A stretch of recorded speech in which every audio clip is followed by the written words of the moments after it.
राजमार्ष छातीमध्ये रवलेली परतंत्र्याची पार काढून ज्या माऊलीने गुलामगिरीच्या छातड्यावर पार केल्या त्या राजमाता जिजाऊ आज त्यांची जयंती आहे. 12 जानेवारी 1598 रोजी बुलढाणा जिल्ह्यातील सिंदखेड राजा येथे त्यांचा जन्म झाला. त्यांच्या आईचे नाव म्हाळसाबाई व त्यांच्या वडिलांचे नाव लखुजीराव जाधव असे होते.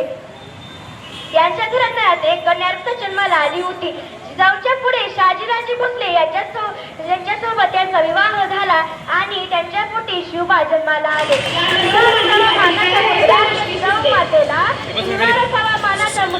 जिजाऊ मातेला जाता राजा जन्म दिला, स्वराज्य गाथेला.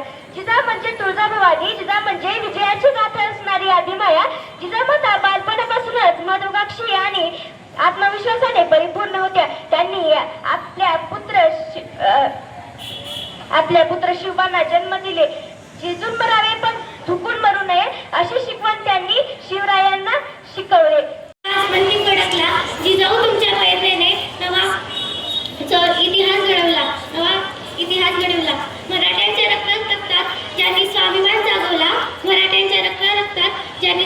जागवला, ज्यांनी हिंदवी स्वराज्याचे स्वप्न पाहिले व ते स्वप्न सत्यात तोडण्यासाठी प्रत्येक प्रयत्न केले अशा महाराष्ट्राच्या ऊर्जा म्हणून ओळखल्या जाणाऱ्या राजमाता जिजाऊ यांची आज जयंती. राजमाता जिजाऊ यांचा जन्म 12 जानेवारी 1598 साली बुलढाणा जिल्ह्यातील सिंदखेड राजा या गावी झाला. त्यांच्या वडिलांचे नाव लखुजीराव जाधव व आईचे नाव म्हाळसाबाई असे होते.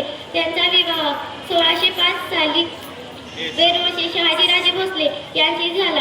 राजमाता जिजाऊ यांनी छत्रपती शिवाजी महाराजांसारखे आदर्श राजा घडविल्या.